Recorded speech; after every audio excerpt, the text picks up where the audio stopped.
In this video, I'm going to teach you how to set up double opt-in for emails in HubSpot. So in order to do that, you first need to head over right here into your settings or gear icon. Once you're in there, it will open right here your user preferences. So for this case, just head over to the marketing tab and you can actually locate the configuration for it.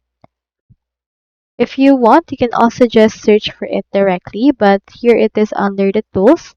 Click on marketing, and then from in there, click on email. And then from this case, you can just configure it. Under the configuration, you can see right here the double opt-in. You can choose right here on the footer, the branding, the personalization, and the like. Just locate right here the double opt-in and you can customize the confirmation email for this. You can also set the subscription type and edit the size, fonts, colors, and the likes. So that's all there is today, and if you haven't signed up for HubSpot yet, make sure to use your affiliate links given in the video description. Thanks for watching and I will see you in my next video.